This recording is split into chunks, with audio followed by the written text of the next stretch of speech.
Gavin Spittle joins the show to discuss the Dallas Stars stomping of Seattle over the weekend. Miro Heiskanen is skating once again, and there's some pretty tasty playoff matchups upcoming on the horizon. That's all next on Locked On Stars.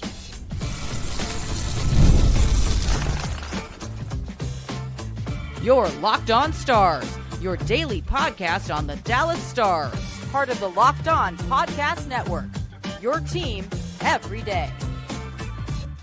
Howdy, Stars fans. Welcome back to another week of Locked On Stars. And today we're joined by Gavin Spittle of 105.3 The Fan, and more importantly, the host of Spits and Suds. Gavin, how are you, good sir? Man, I'm good. Stick tap, buddy. How are you? I'm fantastic. Ready to rock and roll. Last night felt like a positive move in the right direction for Dallas after they've been in a bit of a rut. Just your quick overall thoughts on the Stars' 5-1 win over Seattle last night. Yeah, I think it starts with the net minding on this trip. It's been absolutely amazing. Just stopping the number of shots they have. You look at the save percentage between DeSmith and Ottinger. I thought Ottinger was terrific. Again, I think because they clinched the playoffs, Ottinger might not be talked about, but he made some key saves early to keep him in the game. And we're starting to see the blossoming of Rantanen with Hintz and Robertson and how good they were last night. And what I like to see is a lot of times it can come down to special teams, and you look at shutting down Seattle 0 for 4 on the power play and the Stars getting 2 power play goals. And that was really a big difference in the game because shot differential wise, since Miro Heiskanen's been out, this team has been completely different as far as the number of shots on net, just consistently night after night, not just getting beat in shots. And I know shots can be like deceptive, Joey, but they're getting beat bad as far as not being able to get enough pucks on net. Luckily, the pucks they are getting on the net happen to be going in. Yeah, they got outshot 36 to 21 yesterday, but it felt like it felt a lot better than it did in some of those other games, like against Edmonton and in Calgary. I know they were outshot pretty handedly, but they were in full control of that game for the most part. And you mentioned the penalties. They're taking too many right now. Yeah. Bichel is having some problems with that, as a lot of young defensemen do. But fortunately, they have the best penalty kill in the entire National Hockey League, so it has been bailing them out. And let me tell you about Rantanen on the power play. I think he just gives Dallas another playmaker, and I've liked what they've done with him, and he's gaining more confidence. You can see it that he sort of understands how they want to attack. And when he's on that right circle, he just is such a threat. His ability to dish, whether that's to Roope or Robo, play it back to Harley. But what I really love about him on the man advantage in particular is his ability to carry the puck into the zone on entries. I think he's really helped out Dallas. And of course, they have the speed of Johnson, Roope, Hintz that have helped them out on that. But Rantanen is so slick and sly around the outskirts of the rink, just making those short little passes that you have to make on entries in order to gain the zone. And I think he's allowed the Stars to elevate their power play a bit, which has already been humming since he even joined the fray. Yeah, I think when you look at this power play, it was getting better before Mikko Rantanen. But if I look at the kind of 2 power play units that were out there, if I'm the opposition, I can basically play my kill because I don't have to account for somebody. Add an elite player like Mikko Rantanen, what I was telling our Spits and Suds listeners is players like Mikko Rantanen create space. So even if they don't score, even if they don't pick up an assist, they need to be accounted for. Therefore, you're going to be leaning more over toward that side, and that's going to open up other players. For instance, the bumper position in the middle. If a defenseman, let's just say, is shorthanded, they're going to be taken, and that's all it needs is just a skate or two the other way, and that opens up that bumper position for a pretty good shot up the middle. So I think, and you're right, brings it into the zone. The other thing I noticed the other night was his two-way play in that skating back to disengage an odd man rush. And I think that's something that Mikko Rantanen might not get credit for as far as putting in the effort as a two-way player. So 11 points in 11 games. I think because he is quote unquote elite, people want 15 to 20 points already, and Yes. that's understandable. Heck, I was playing it conservatively. I was saying, let him become accustomed, and you're really going to see the Mikko Rantanen come October next, season. But now, and how he has performed in the playoffs, I'm really excited to see what he can do, because you need big players to step up in big moments. He's one of those guys that has proven in the past that he clearly, when he was with Colorado, could step up when the postseason begins. They just needed some time to gel, and we have to give credit to Pete DeBoer for allowing that line to work through some of those issues, and now they're reaping the benefits of that.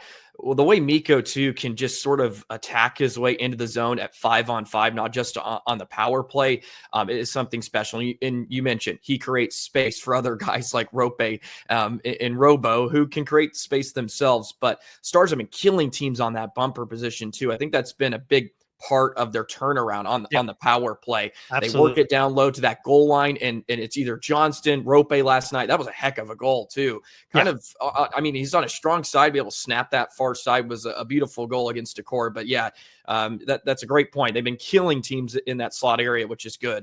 Yeah, and one other note that, once again, because they reached 100 points, because they clinched a playoff spot, it's kind of an under the radar aspect of last night's game. And that's Pete DeBoer skating an extra defenseman, making sure his players on the blue line specifically wouldn't be exhausted.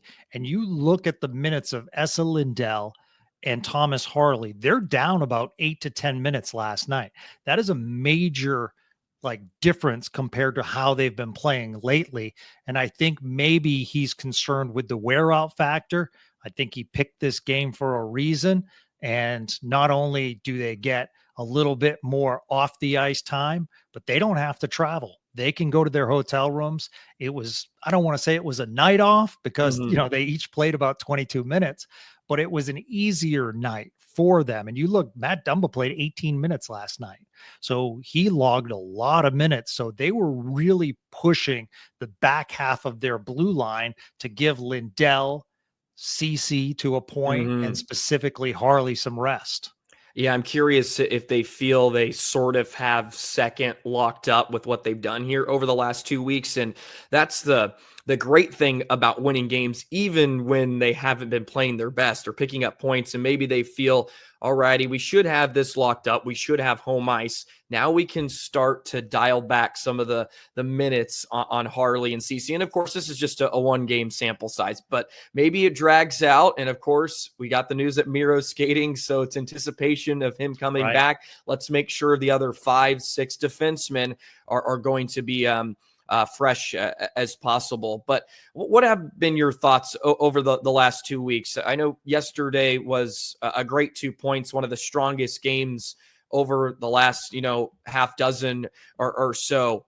What concerns do you have about Dallas? Because I think Stars fans have a ton of concerns, even though the Stars have been winning a lot of games. I don't know if there's a ton of confidence heading into the postseason. Where do you stand on some of their issues, whether that's defensively or goaltending if it doesn't show up, all those sorts of things? Yeah, prior to the Seattle game, the 2 games prior, 92 shots on net. That's a massive concern. Yes. I mean, high quality chances, forward skating through the defense. So my number one is certainly the blue line. And can it hold up until the return of Miro? And that could be a first round without Miro Heiskanen. We'll see. But I think probably leaning toward likely that we won't see him, or if we see him, it'll be the back half of that series. So I think they have just a few games left to shore up that defense and play better than they have. I think Thomas Harley has stepped up, and that's awesome. But after Harley and Lindell, I have some concerns. Yeah. I think CC's been fine, but obviously, as you mentioned, great point, Bischel, too much time in the box. Mm-hmm. And someone reached out to me today and they said, but Gavin, you want the physicality. And I said, I do want the physicality, but last night was a high stick. And then before that, it was a trip. So he's not, I don't mind like a check that turns into boarding because maybe the player shifted at the last second. That stuff happens in hockey. But you cannot spend 2 to 4 minutes in the box every single game. It just, now you're a liability on the ice. And so I think that's one of the things is the development of Liam Bischel, and we want him out there, but we just can't have him taking penalties. So that's clearly, the second concern. And I mean, we'll see as far as the scoring. While the final score looked good last night, it has not been a barrage of goals, and we've seen it at key moments, but I don't feel as though the consistency is necessarily there. Still getting to know each other. So they certainly have the talent. They have the talent to go to the conference finals. There's no doubt about that. But I just feel as though they have also a few things that if they go wrong, they could be exiting pretty quickly. Yeah, they're scoring timely goals, which is a good sign. Like I don't want to damper anything that they've been able to do, but some of their play just has been unsustainable. You mentioned Bischel and some of the penalty issues. It's a good way to get yourself out of lineup too. Yeah. By Pete DeBoer in the playoffs, they just can't have you loading up an Avs power play 4 times, or just a couple of times a night. Right. He does a lot of great things too. I'm starting to notice a lot of his board play. I think he's been really, really strong in terms of taking on pressure, contact, and being able to make a nice first pass. And that was something that really stood out that I thought was different yesterday as well. Dallas was able to get through the neutral zone a lot easier and get out of their own zone much more frequently than they had in the past. Look at some of those games in Alberta, and I mentioned this multiple times. They just look like a peewee team sometimes trying to get the puck out of their zone. It's just flipping it to the blue line, and it's held in. And it's like you can't allow teams to do that. And you mentioned the blue line. I thought their gap yesterday was something that really stood out. I thought they contested all Seattle's entries, whether that was 5-on-5 or on the power play. Those other games that I'll bring it up again, Edmonton, Calgary, there just seem to be sagging, and they're allowing the Flames and Oilers to just pour in and come with speed. And one thing that the Stars blue line does not have a ton of is mobility, especially when you're talking about CC Dumba and Bischel to some extent. Like, teams can expose them with some of their speed. And two, you saw it last night. You get a turnover at your own blue line, boom, they pour right back in and they score. So they got to clean up a little bit of those areas too. There's a lot of concerns. There's still some positives in there. I wouldn't say I'm the most confident in Dallas going into the playoffs currently, but there's still a half dozen games or so, and I just don't want them to limp in. I think that would be a really, really bad situation if they sort of go limping in. And if they had lost a couple of these games recently, I don't know if the belief is there. And I've said it too. Well, maybe it's an irrational belief in the dressing room, but hey guys, we've kind of sucked and we're still beating these teams. Like that can give you some confidence too, whether that's a bit ironic or not. Yeah. Good teams find a way to win. And they've found a way to get timely goals. You're absolutely right. And I don't want to hit the panic button on the D, but you're right. I feel like in third period, specifically against Edmonton and Calgary, it felt like a period long. Yes. You have a man in the box. Hold on for dear life. Hold on for dear life. And as soon as you clear the zone, you're so exhausted, you're just flipping it out. And here they come again. And you're not even like blocking them. And you're just allowing them to come back into the zone. And it just seemed as though it was shift after shift. So that certainly was a concern, but it felt as though they were a little bit better last night. Now they're playing Seattle. Yeah. And maybe that has to do with it. We'll see what adjustments Seattle makes tomorrow night. But, you can't say enough about DeSmith and Ottinger. They were absolutely huge. And I mean, Pete DeBoer, 3 100-point seasons. I love what he said last night. 2 things.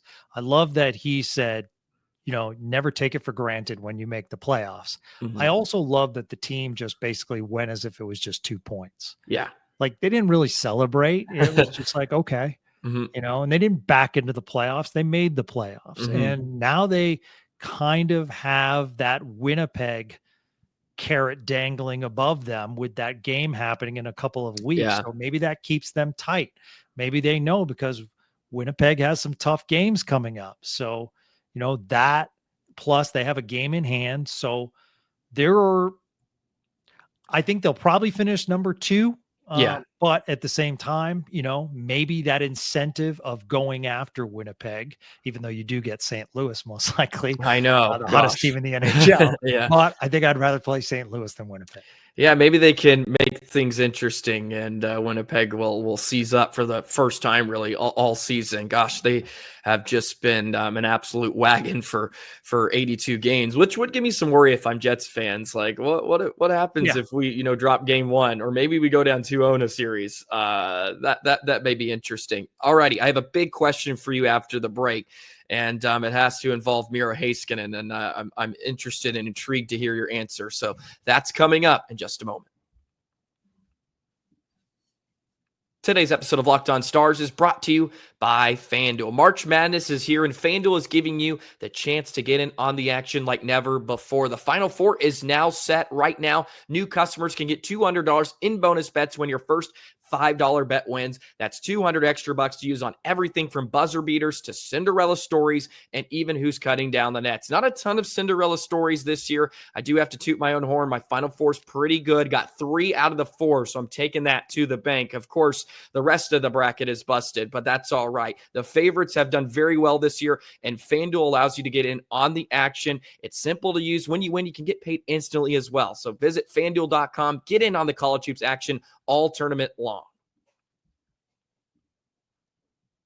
Got the Final Four actually just up the road from us in Corpus Christi in San Antonio, right around the corner, which will be a lot of fun. And Houston has made it, so there's a little bit of Texas theme. So all good things in the March Madness, and it feels like it's been madness when it comes to Miro Heiskanen, and everybody's wondering about 4. There's theories that there's no way he's coming back. This is all for show, but a step in the right direction. Robert Tiffin tweeted out, I saw that Miro Heiskanen was skating. I think it was Friday. Could have been Saturday, but either way, that's a positive sign. But my question is, do the Stars defeat the Colorado Avalanche if that is going to be the first round matchup without number 4?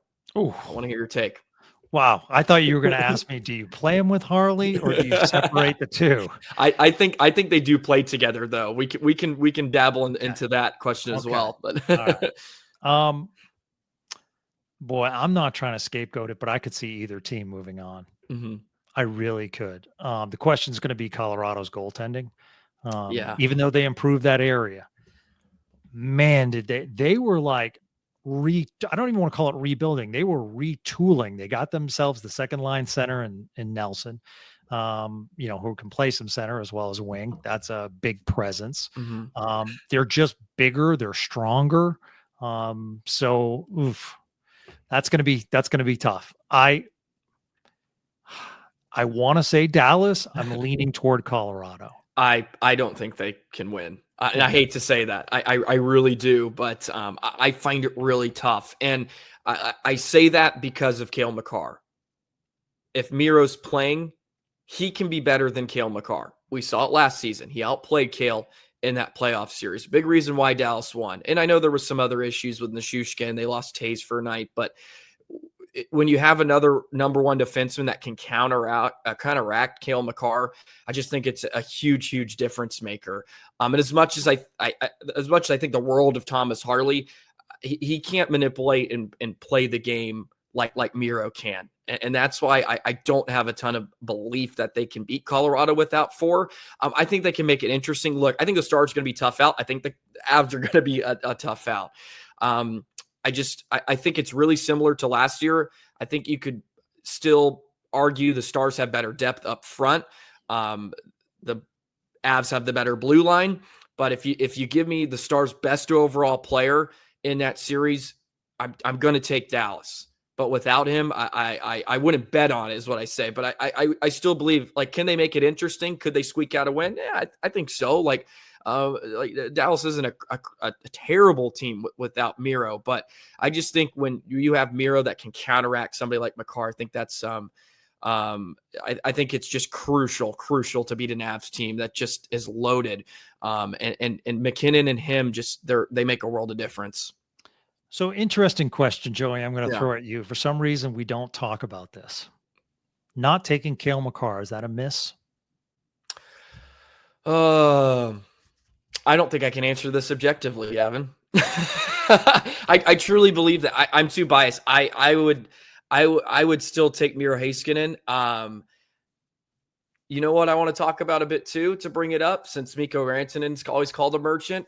I think people should look at some of the numbers with Makar without McKinnon, if you really want to be honest about who's maybe more than of a merchant. If you look at advanced numbers and some of the Makar, it's a big drop off without McKinnon in the lineup. But to be fair, everybody's going to be better with 29 with McKinnon. Sure. But that's tough. Sure. I would take it's just, yeah. The whole merchant thing. It's like, oh well, I hate the conversation generally. Yeah, yes. yeah. I mean, Draisaitl and McDavid are out. Well, Exactly. Hyman's not as good as he. Well, of course he's not. yes. So I don't know. I don't think I wouldn't categorize it as a miss. Yeah.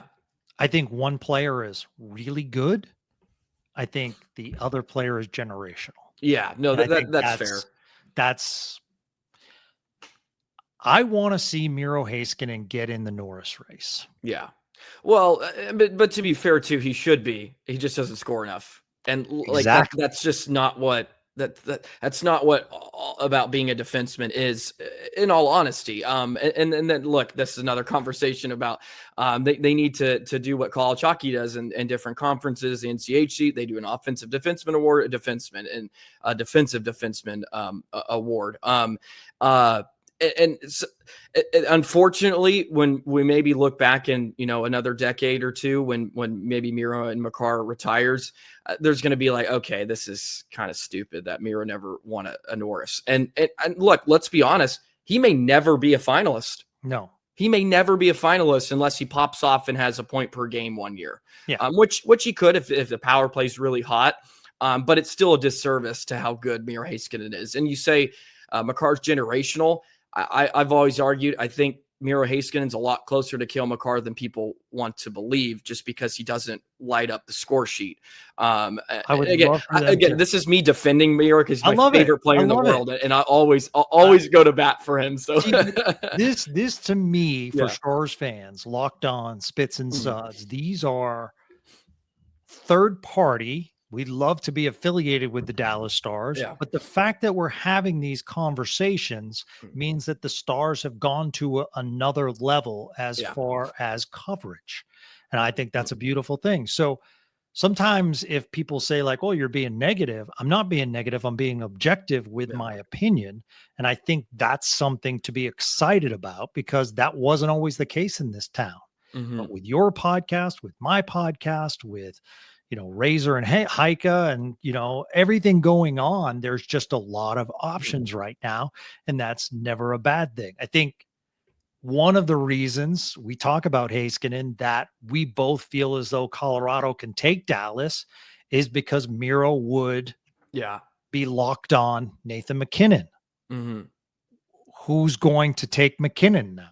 Yeah. I think that's going to be the matchup question that a lot of people are going to be. I mean, when he's on the ice, you somehow have to neutralize that speed or, neutralize him in some way. And that's very, very tough to do without your top defenseman.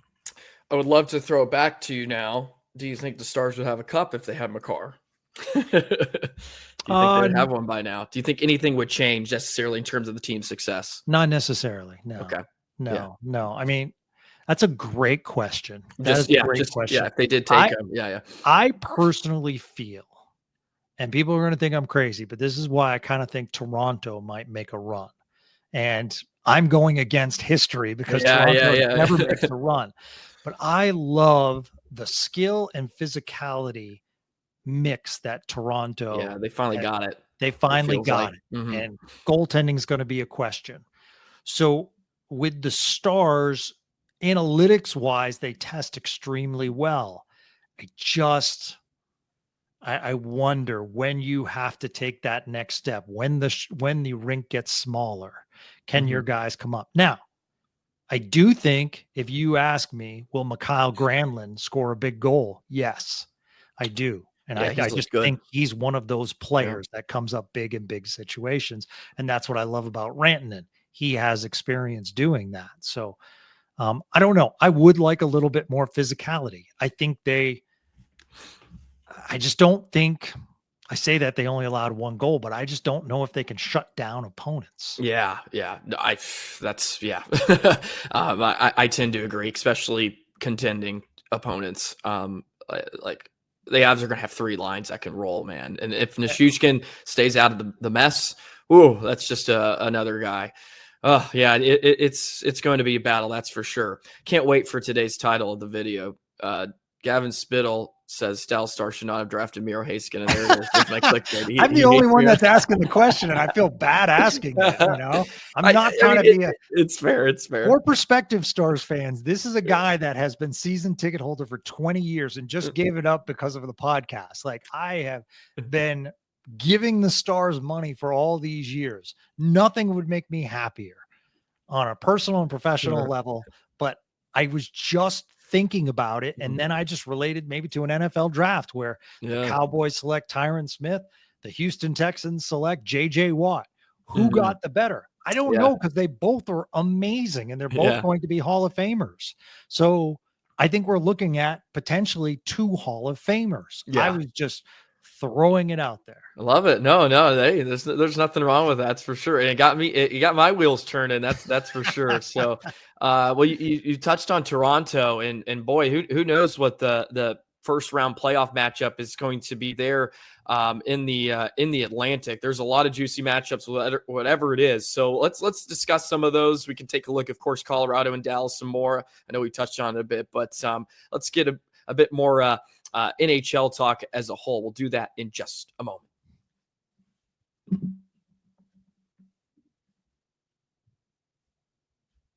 So we'll start with the Atlantic, because I find this just fascinating. There's still a race to see who wins that division. You talked about Toronto, Tampa Bay, Florida, Toronto, Tampa Bay, Toronto, whatever it is, I think is going to be electric. I think Toronto and Tampa played last season in the first round, if I'm not mistaken. But if you get the Battle of Florida, my goodness, that could be fireworks in the first round. I think that would be the one series you could arguably say is going to have more eyes on it than maybe Stars Avs. But that's fascinating there. And that'll be a gauntlet too. And again, this is a hate on the current playoff format. It sucks that one of these teams is going to have to be out in the first round. Yeah, no, you're absolutely right. That's what I was going to come back to you with. I don't like this. I don't like how the Stars can have they would be the 3 seed. Yes. And so they play the 6 seed instead of playing Colorado. And then have to play the 1 seed the next round. Exactly. If it all goes that way. Yeah, absolutely. Yeah. Yes, that division, whoever the 2 versus 3, that's the matchup, just like it's the Central Division and that division, as far as 2-3 matchups that don't deserve to be fighting each other. But I could easily see someone coming out of that division for the Cup. John Cooper's done an amazing job. And you have to give management credit. Like, they took a lot of flack in Tampa for Stamkos moving on from Stamkos. And I mean, Jake Gensel's been amazing for them. What a signing. Hagel, like, my goodness. Hagel. Yeah. I mean, you look at Chicago, and I mean, I did this on a Spits and Suds podcast. I actually researched the trade. There are no players from that Hagel trade currently on the Blackhawks. They have 2 college players that were their first round picks that will likely be making the step up, but no players from that trade. And I think it was 2 years ago. Still with the Blackhawks. Yeah, they played them the other week, and I'm just like, gosh, they have a lot of players. They just have like a lot of players, not just guys. Like, they got some players, and they're gonna be difficult they're going to be difficult. Yeah. I mean, Chiarelli's amazing. Yeah. Obviously Victor Hedman still has it. Mhm. I mean, they have players, and it just seems like they continue to retool. Florida is going to be interesting. Does Bobrovsky come back to Bobrovsky levels? That's going to be a good one. Yeah. How healthy is Kachuk going to be going in? But they have a lot of good players too. And then we've already mentioned Toronto. I mean, everyone talks about Austin Matthews. John Tavares is having one of his better years in his career. Mm-hmm. So Tavares, while Austin Matthews has struggled, Tavares has stepped up huge. I like what they did with Carlo, getting him in a trade at the trade deadline. I think their goaltending is more solid than it has been in the past. So I think Toronto is going to be interesting. Let's bring it back to the West for a second, because you did touch on the hottest team in the NHL, St. Louis, which I love to see. I predicted at the beginning of the year they were going to get back in. Halfway through it, it didn't really look like they were going to be a playoff team. But boy, they've turned it around. And of course, former Dallas Stars head coach Jim Montgomery. I've always liked him. I wish he was still in Dallas. But that's not anything against Pete DeBoer. I'll take what the Stars have done over the last 3 years. But man, if you're Winnipeg, you're like, oh gosh, we may have to take on this team. And Minnesota is kind of just tail spinning, and that has to do with a lot of injuries. But what do you make of St. Louis in this turnaround? Hellebuck's awesome. Bennington can, I think, play to a Hellebuck level if he wants to. Yeah. I truly believe. We saw in the Four Nations, like he can play if he wants to. And he's a different goalie since that Four Nations. Yeah. So, I mean, you have him. So many star stories. You have the general manager, Doug Armstrong, that was with the Stars. You have the head coach, Jim Montgomery, that was with the Stars. You have assistant coach, Steve Ott, who was with the Stars. You have Ryan Suter with the Stars. You have Radek Faksa with the Stars. So some great stories in St. Louis, Stars related wise. I just think you look at what Doug Armstrong did as far as the taboo, you shouldn't go after restricted free agents. Mm-hmm. And what he did to get the two guys from Edmonton and the season that Broberg's having, and they just retooled so fast. It's really impressive. And mind you, they're doing this without Torrey Krug. Yeah. So I think, St. Louis, Winnipeg, that's a really solid first round matchup. And you're right. Winnipeg's probably like, what do we have to do? And that's also what I don't like about this format is it just, you shouldn't be penalized. And, we saw this a few years ago, who just squeaked in? Florida. Yes. Florida. Yes. Yeah. Pittsburgh lost to Chicago, I believe, on the final day, which allowed Florida to get in, and they went all the way to the Stanley Cup. Yeah. So 1-8 is a gauntlet. I still think Winnipeg can win that series. Yeah, no. I think if you're asking me, I'd rather play St. Louis than Colorado. Yes, no, I think most people would take that match. I mean, even last year, you can look at Vegas. I think they actually were the 8th seed. To be fair enough, if you actually did sort it 1 through 8, but we all know it was a little bit different than that. Do you have any belief for any other Pacific teams besides Vegas? Is Edmonton or LA doing anything for you? I mean, LA they look different. I thought they weren't going to make the playoffs. They've been sort of a surprise team for me, and they may play Edmonton again. Yeah, I do like LA. They're an interesting, because they have the combination, and I'm like, okay, Anze Kopitar, like I almost want to be the PR manager for Anze Kopitar because we are witnessing one of the all-time great two-way players. It's like Patrice Bergeron, really. Exactly. Yeah. And we don't talk about him. No. But I just think that, I think they have some really interesting players. So I don't know. Can they get over that Edmonton hump? Yeah. That's going to be the biggest thing. Can they get over that Edmonton hump? But this might be the year that they can. But I could see Vegas coming out of that. I think if it's between Edmonton, LA, and Vegas, I think Vegas comes out. I really like Vegas this year. Don't know why. I think they're just too deep again. Yeah. I mean, I think there's 4 teams that can win the West: Stars, Winnipeg, Colorado, and Vegas. And if I had to sort them in, let's say most likely, I'm not going to go odds or anything, just my personal opinion, I probably throw. I would argue putting Vegas 1.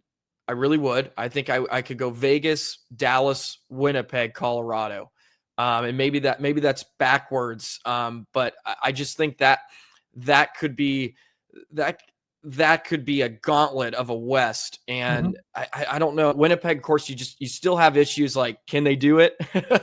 Sure. Like we've seen this before. Can they do it? Vegas has the experience. Once again, they're just kind of going through the regular season. They're playing well. I know that they have some injuries here of late, but I could argue putting them first. But my goodness, I think they're a team, again, that's going to have to be reckoned with. Oh, absolutely. I mean, Mark Stone on the power play is tremendous. Jack Eichel's Jack Eichel. I think Aiden Hill, what he's done in net has been tremendous. So you're right. I think Vegas is going to be a tough out. I mean, we need to probably, I use the term gauntlet, but it's year after year now. I think parity in the NHL has reached a level like I haven't seen since I've been a fan and following the NHL. I think any team can beat any team in a series. Nothing surprises me anymore. I don't really look at 8 versus 1 as a massive upset if it happens. So I just think, and that's what makes the NHL so good as far as the playoffs. Yeah, the Stars haven't had a easy series in a decade. I can't recall a series that they've won in 5 games. I not one off the top of my head recently. No. It's just even the games that they win in 6, it's like double overtime. You gotta put the nail in the coffin. But the first round's going to be fantastic. Okay. We can end it on here just because I think it's a positive note with Ovechkin in Washington. You think this could be a possible renaissance or maybe almost perfect ending to Ovechkin's career? I would love to see him get a cup. I was chatting with the boys here recently on the bus, and they mentioned we were just talking, just NHL in general. Like, I would love to see Ovechkin get a cup. I'm like, you know what? I would too. If there's one other team than that's the Stars to win it, I would think it would be awesome if Ovechkin gets the goal record, wins, and then he goes plays in KHL. Yeah. I'm not sure he's going to get it this year. It's going to be, going to be close. Going to be close. But isn't it interesting that Sidney Crosby eclipsed Wayne Gretzky the other day as far as, I think it's most years with a point per game. Yes. Yeah. So he breaks that record now. Ovechkin, Crosby and Ovechkin are always going to be intertwined. Yeah. But watching Ovechkin, what he did for Marc-Andre Fleury the other night, really showed me that it's not about him. And I think that's so cool. And I think he's enjoying the ride, which is great. But what a job by Washington retooling. And rightfully so. Jacob Chikrin getting 9 a year. They're busy in the offseason too. Absolutely. And to get the goalie finally. Which I thought that was a tough choice for Vegas, clearly, but to have the goalie now, they have the offensive firepower, they have defense, they have lost 3 in a row. They lost to Buffalo today. Just a massive, I think it was 8-5 or something like that. Yeah. Thompson had a bad night. Exactly. When everyone counts out Buffalo, that's when they start rolling off all these games. So they do this every final month, right? Yeah. Every. I'm already saying Anaheim's in the playoffs next year. Yeah. Just because of the way they're playing, and it's like, don't upset me. Luckily, Ottawa finally has proven everyone right because they finally got a goalie. But I think it would be an amazing ending. It's great for the league. I love that fact that people are going to be doing cut-ins. I love the fact that Wayne Gretzky is not only on this bandwagon, he's celebrating it. Wayne Gretzky has always been about hockey first. So there are so many good things.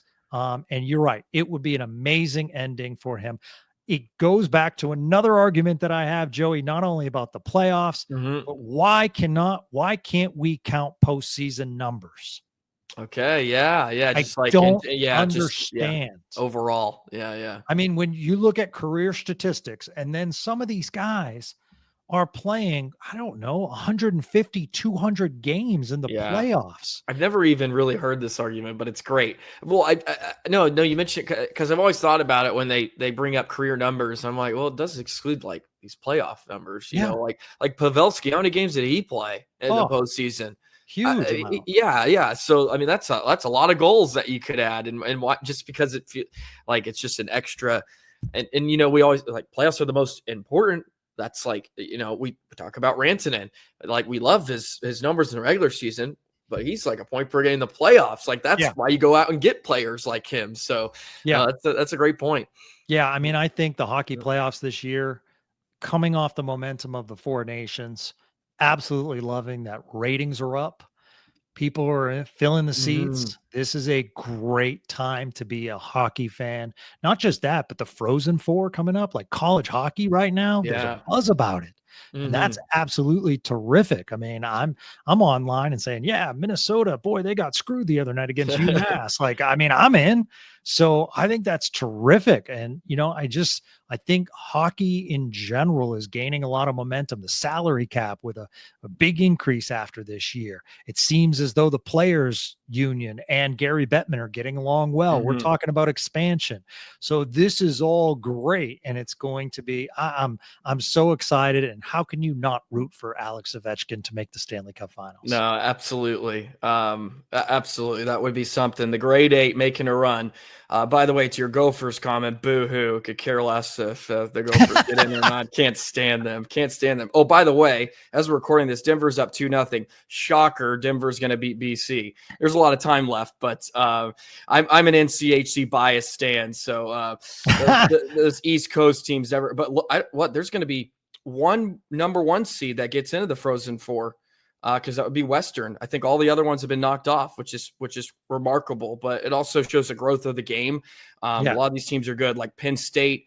They're going. UConn got into their first tournament ever. Bentley got in for the first time ever. So yeah, there was a lot of interesting games. But yeah, only one number 1 seed is going to make it, which is crazy. And now, and if it stands, you got 2 NCHC teams again. Shocker. And if I'm the head coach of Denver, I don't know. I mean, the money might be too good, but I mean, someone might throw the bag at him to get him into the NHL. But why? Why would you leave? No, it's just it's such a good program. It's such a good I mean, year in and year out. And they're a defending champion. Yeah, Carl's great.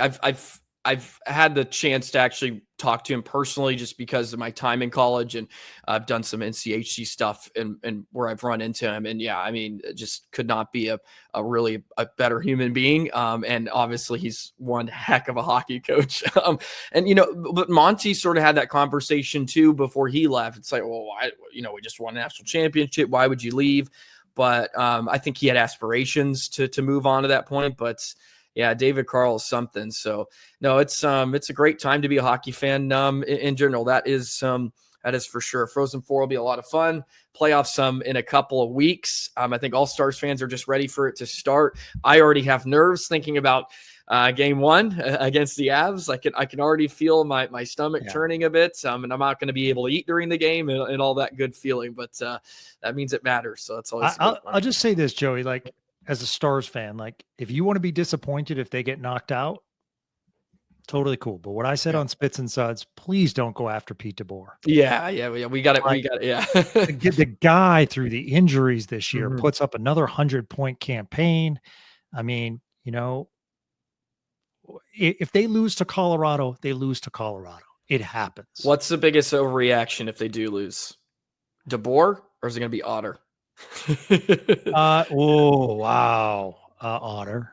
Okay, yeah, probably. Yeah. I mean, more than similar Pete. To what they did to Hellebuck. I think Stars fans for the most they love Pete. I really do. I don't think they would go after. There's going to be some people, of course, but I think the overwhelming majority would go after Otter. Like, all great goalies have about 5 to 8 bad games a year. Yeah, just gonna happen. So. I mean, you look at Jake Ottinger statistically and how he's played lately. I mean, he's dialing in at the right time. I just think he's like the quarterback in the NFL. He's going to be highly criticized, and I get it. He's not. I mean, Anton Hudobin, when he made a save, it looked like the flashiest save of all time. Yeah. Jake Ottinger is very much like Ben Bishop. Yeah. It's not gonna be flashy. Yeah. Sometimes it is, but he's going to make the majority of the saves. And you know what? Like last year, we were all, oh, Jake Ottinger. And I'm like, the guy's goals against is just over 2. Yeah, I think he finished the bad, playoffs with like 2.2 or something. Yeah. I mean, we're getting on shouldn't we be talking about the power play? Yeah, that went like 0 for 20 or something. Yeah. No, I always think he's the least of the Stars' worries half the time. And look, you brought up a bunch of concerns earlier in the episode, and you brought up 3 before you even got to the goaltender. And I think those are more crucial, and you're going to have more impact on whether the Stars make it, because I always got belief in my boy Otter too. Always ride for him. I'm an Otter apologist, as they say. We're so lucky in Dallas. I mean, we're lucky to have Jeff Reese. I mean, we look at the goaltending run we've had with Hudobin playing really well, but then Wedgwood playing well, and now DeSmith playing well. Ottinger, Bishop was a Vezina finalist. So, I mean, it's been a good run for Stars goalies. Yes, no, they've. I mean, it's one thing they've usually been pretty decent on. Is their net minding, and look, there's some teams that can just never figure it out. We've seen that. LA for a while, they weren't very good. Quick shows up. Oh gosh, you get a couple cups out of it. Right. Yeah. It certainly helps. Okay, I thought we were going to end, but I do want to just throw this question out because I don't know if we'll see each other again until the playoffs, and we're going to have more important things to discuss. Maybe this is an off-season question. It probably is, but I want to hear your thoughts on it. With the $12 million extension for 8 years for Mikko, where do you factor in Dallas and how they go about their business over the next few years? And let's even Jamie Benn, you got Tyler Seguin. Where do you just see them have to go from here, and just kind of some of the transactions that are going to have to be done? Sean Shapiro and I always joke, we call these June conversations. And Joey, I wish we started the program with this because I get so excited about the offseason. Perfect. All right. So if I'm like Mr. Money for the Dallas Stars, I go to Jamie Benn and I say $3 million a year, 2 years. Okay. And if he says no, then I say, okay, sorry. And people can get mad. I understand what Jim Nill was saying. As long as I'm here, Jamie Benn's going to be here. Maybe that changed with Mikko Rantanen. Yeah. I also look to spin somebody or spin something. You're not going to have a lot of draft capital to acquire a premium defenseman to complement Miro Heiskanen or be on that second unit. So maybe you can bump Esa Lindell up or something. I personally, I know you and I disagree. I want Miro and Harley to be on different pairings. Yeah. Just because I need puck moving defensemen. I think that's been one of the Stars' issues. Yeah. So I do look to bring back Nils Lundqvist based on the injury. I give him the same deal. Hopefully he'll want that deal. Yeah. So I do that. Matt Duchene is on the books for Nashville for over $6 million. I believe this is the highest year for Matt Duchene with Nashville. Okay. After that, it goes way down. So I am replicating the deal I currently have with him, $2 to $3 million a year. If he accepts that, great. We'll do another 1-year deal. So Matt Duchene comes back into the fold. Personally, I would love to see Granlund back, but if that means the Donoff has to go, I understand. Yeah. So that. I personally feel as though Blackwell's underrated, but he's not getting enough ice time. I think someone might pay him a little bit more. Yeah. So if that's the case, he needs to go. But I feel as though every time he's in there, he provides a lot of energy. I don't know what they're going to do as far as Sam Steele. It's a 2-year deal with Sam Steele. So that's kind of I think you have to do it. Same with Beck. So there's a lot of dealings, but I am efforting to bring back Ben. I'm efforting to bring back Duchene. I am efforting to bring back Granlund, but they have to be good deals for me. Yeah, no, absolutely. It's sort of like with Mikko too, to some degree. Like we got rumblings, like, okay, you get 12 and no more than that. Like you either take it, otherwise it's off the table, and we'll go figure something else out. And Joey, I think Stars fans would understand if they came out and said, we offered Jamie Benn a contract, because Stars fans are smart enough to know that he's coming off an 8-year deal where he was paid a lot of money. Yes. Yeah, he was paid handsomely. Right. Yeah. And look, there's a little bit of depth in production this year. He just hasn't scored enough on the power play. No. Hasn't got a ton of those looks, and that's where he's sort of cleaned up, especially recently when he's had some of these nice years. He's just getting a lot of power play points, or really power play goals, and that hasn't been the case. And he's still sitting on 399, which is crazy. So hopefully he gets that done soon. I agree with you a lot, man. I mean, how much should Tanev hurt too? Gosh, imagine if the Stars are rolling with Tanev though. Oh, I like be it's amazing. going to be such a good spot. Harley, Tanev, Miro, Tanev, whatever you want it to be. Oh, he would be such a big factor in what hurts. But again, he was too expensive. Too expensive. He was too expensive, Mm-hmm. and there's that whole tax thing, which a lot of us didn't know about. Where it would have been his first residency in the United States as far as a long-term residency. Yeah. So therefore he would have had to pay a hefty Canadian tax. So that would have been millions of dollars out the window, and his home team is Toronto. So it all made sense. But I truly believe that there is another Tanev out there if the right deal is out there. I mean, I look back at what Colorado did a few years back, getting Taves from the Islanders, and I think it was for a 2nd-round pick or something like that. Talk about another Islander, Noah Dobson. Yeah, exactly. See what you can do as far as the wheeling and dealing offseason. I'll tell you, if they get knocked out this year, I want to run it back, but I want to run it back with some differences. I don't think you can keep going to the well and saying, well, this is the year, or Miro was injured. If Miro wasn't injured, I don't know. I think you kind of have to change the makeup just a little bit. Tampa has, Colorado has. These teams are reinventing themselves, and I think the Stars have to make some tough decisions. Yeah, no, I think it'll be really intriguing over just the length of Rantanen's contract, how they go about that. Because like if you get a couple years in and you still don't have a cup, let's say 3 years in, there'll be a lot of questions being asked. And again, it's so hard. It's so hard to win the Stanley Cup. It's so hard to win.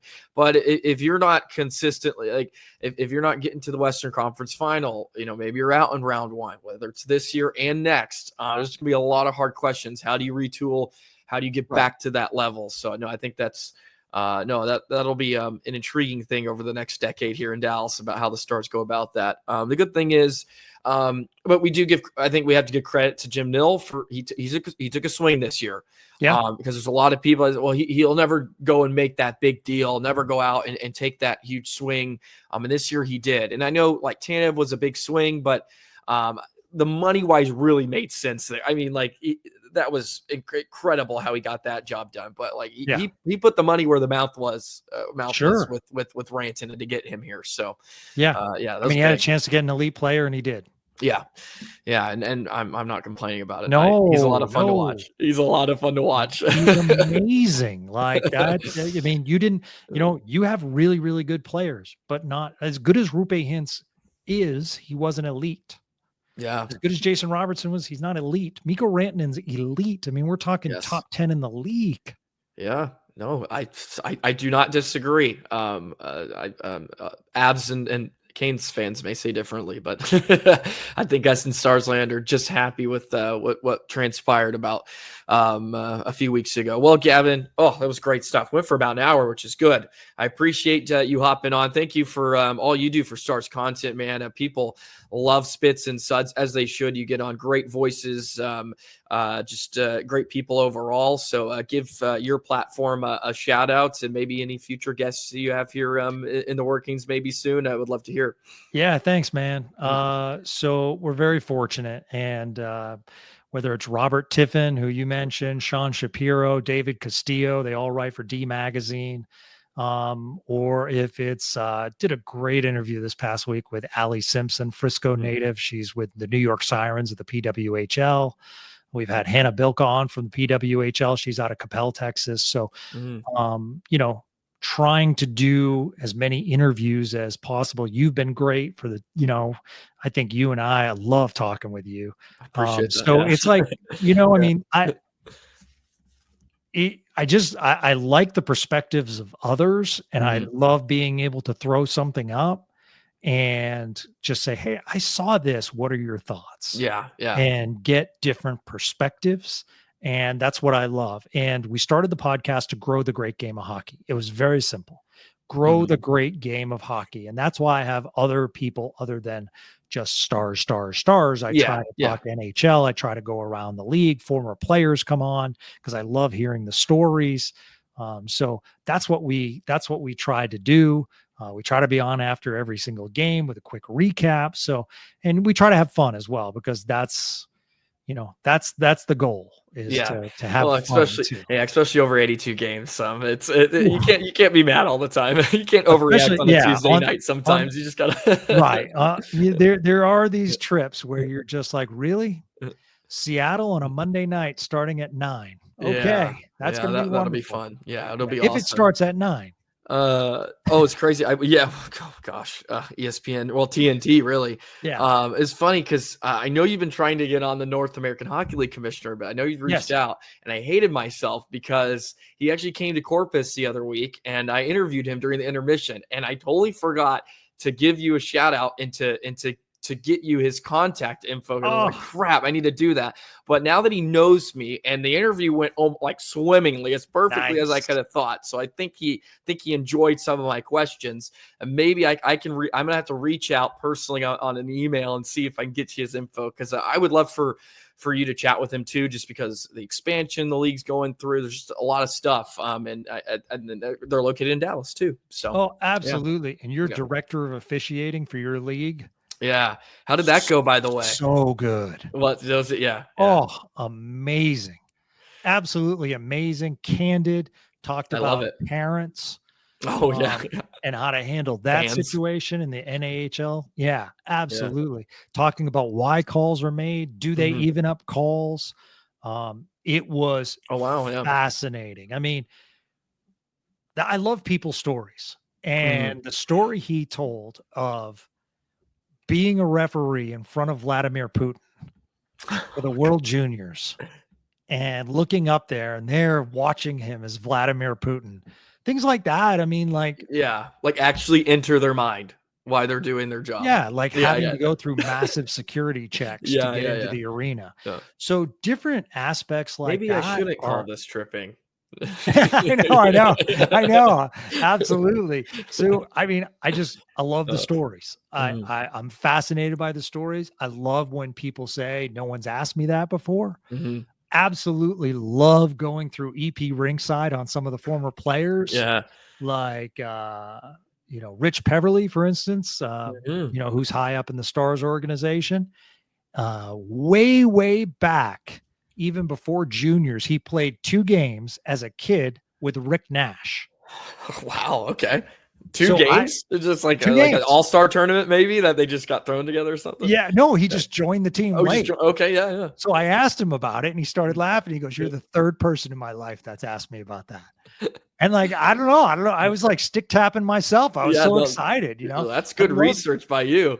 Well, I just love doing the research and like looking back on the years of these players and just seeing the random people they played with. Yeah. And then, I'll ask about, something and I'll ask about the leading scorer that year. And he'll be like, "Oh, wow. Well, he was a doozy, and he'll start talking about this guy, and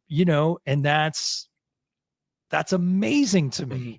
Yeah, you get the players that don't make it, but were like dudes, like in certain leagues. Like, gosh, I mean, some of the kids on the ice race, they've played in Canada, they've played overseas. Some of them played in 3 different junior leagues. Some of them been in like 7 different spots. Now they're here, and just like all those experiences they have in junior hockey at really such a young age, like as teenagers, is astounding sometimes, because I didn't go that route. I was just like, I'm going to go to school and be a normal person. And they're just going all these different places, and they run into different guys, and you'll be like, "Oh, I played with this kid. He was a beast." Like just those stories are always fascinating. Yeah. I think I was talking to Al Montoya, and I mentioned like a scorer that I had never heard of. And I'm like, boy, this guy was putting up points. And he's like, Gavin, that's my best friend. Oh, wow. Yeah. He's like, I just talked to him prior to your interview. And I'm like, that's amazing. Like, it's just, I love hockey is such a tight knit community. Mm-hmm. And I feel as though when players come on and they have a comfort level, like me asking Justin Ritzkovian, like, would I be called Spitzy? Yeah. And he's like, yeah, I think, if you're on my team, you'd be called Spit. I love making them laugh, and I love making them feel comfortable that it's like, we're going to talk hockey, but we're also going to talk a lot about other things in your career. Absolutely. Well, we appreciate that. Stars fans in general definitely appreciate that. I see all the love you get on X and Twitter and social media, which is all very well deserved. And I'm glad that we get to catch up every once in a while and chat. It's good for different opinions and perspectives, and it's good that I always have a good relationship with my old boss. I try to you, man. Yeah. I mean, you've taken Locked On Stars to new levels, and you deserve it. And absolutely, man. I'm so happy and proud of everything that you've done. It's you're a true talent. I always say we hated to lose you, but we're going to enjoy watching you. I do appreciate that. Stars and Kraken tonight. This is going up on a Monday, so maybe a 9:15 puck drop. So get the coffee ready, and we'll break it down tomorrow. Gavin, again, thank you so much. Of course, be sure to check out Spits and Suds. You get it wherever you can, a podcast, wherever you get your podcasts, YouTube, all that good stuff. So that'll do it for today's episode. Man, we went for an hour. Heck yeah, this is a great episode for people. So this will be good for the Monday morning commute. Everybody have a great rest of your day, and we will see you tomorrow, Stars fans.